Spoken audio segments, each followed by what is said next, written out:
June 24, 1991, Los Angeles. An Austrian journalist rides shotgun in an LAPD patrol car, tape recorder in hand. He's researching American crime for a story called The Dark Side of Los Angeles. The officers show him the seediest parts of the city, the corners where prostitutes work, the alleys where bodies turn up. He asks detailed questions about their procedures, their crime scenes, their open cases. 4 days earlier, this same man had strangled Shannon Exley with her own bra and left her body in Boyle Heights. In 4 days, he'll kill Irene Rodriguez. In 9 days, Sherry Long. Right now, he's taking notes on exactly how the LAPD investigates murders. The officers have no idea they're giving a serial killer a guided tour of his own hunting grounds. Welcome to the Rabbit Hole Chronicles. I'm Percival Blackwood. That journalist would return to Austria and produce an award-winning radio segment about Los Angeles crime. He'd become even more celebrated, more trusted, more essential to his nation's cultural identity. He'd interview police chiefs, host television shows, write children's stories for national radio, all while maintaining one of the most prolific killing sprees in European history. In our Garth Brooks episode, we explored how the internet turned an innocent musician into a fictional serial killer. Today's story is the inverse, how an actual serial killer turned himself into a beloved cultural icon, how he convinced Nobel Prize winners to campaign for his freedom, how he reported on his own murders for national television, and how he got away with it because an entire nation wanted to believe in redemption more than they wanted to see the truth. This is the story of Austria's greatest manipulation, their most catastrophic failure of justice, and the man who proved that with enough sophistication, you can literally get away with murder. December 11th, 1974, 18-year-old Margaret Schaefer makes a fatal decision. She gets into a car with a man who will beat her with a steel rod and strangle her with her own bra, tying it in a distinctive granny knot with an extra twist. Her killer is a 24-year-old pimp with 16 prior convictions. Raised by his violent alcoholic grandfather, Ferdinand Weiser, after his mother abandoned him at birth. Already known for forcing women into prostitution, already escalating toward murder, the killer gets life in Stein prison, Austria's toughest. He's illiterate, violent, seemingly irredeemable.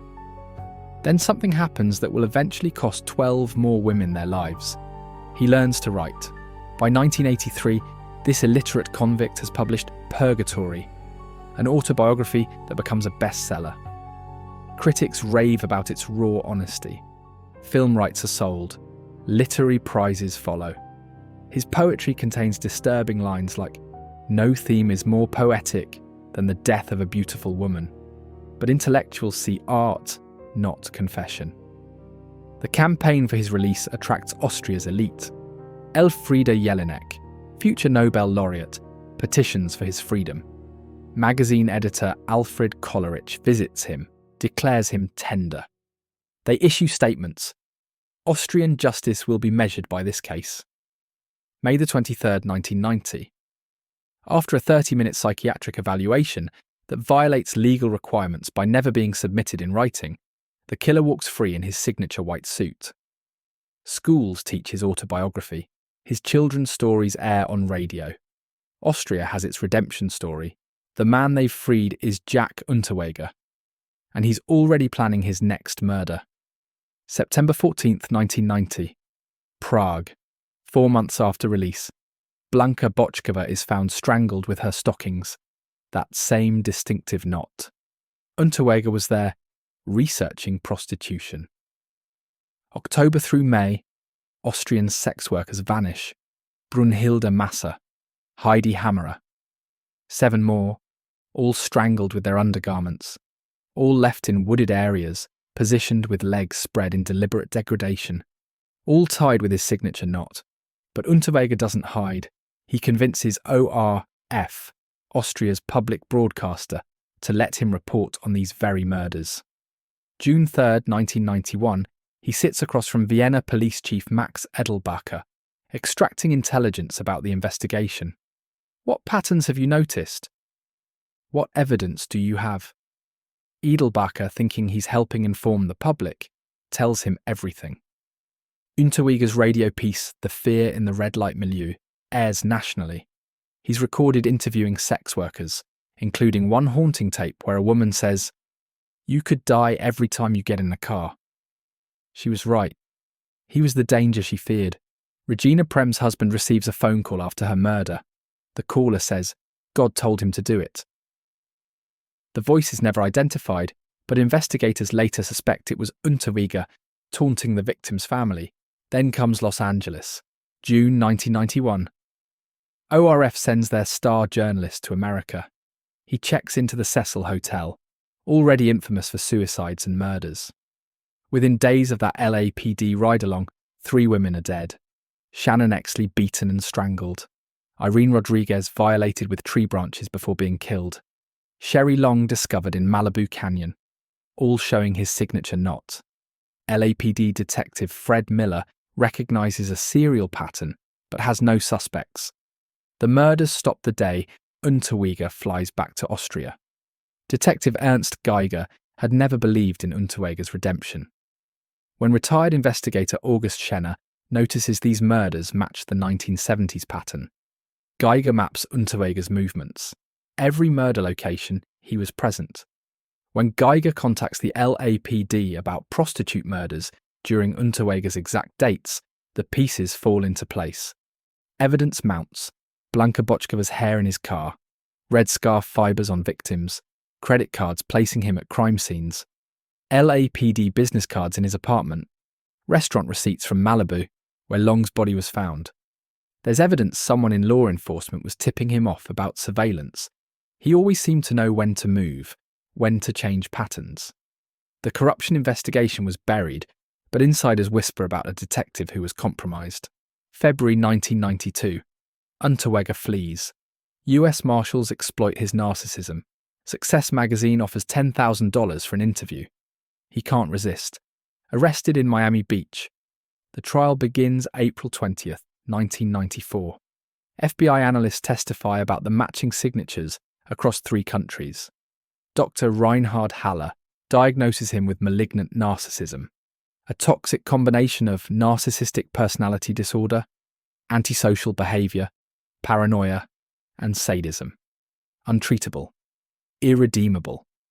A 2023 linguistic analysis of his writings would reveal the depth of his manipulation. 150.2 first-person pronouns per 1,000 words. 5 times normal frequency. Every sentence designed to manipulate, control, seduce. June 28, 1994. Guilty of 9 murders.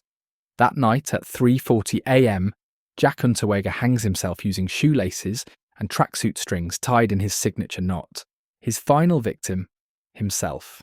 Under Austrian law, dying before appeal renders his conviction invalid. Legally, he died innocent. He left audio cassettes that remain sealed. Whatever confessions or body locations they contain, Austria has chosen to bury with him. But here's the revelation that changes everything. In 2023, researchers discovered evidence that parts of Unterweger's famous autobiography, the book that convinced Austria he was reformed, were ghost-written. The literary talent that freed him, it might never have been his. Think about that. The redemption story was fake.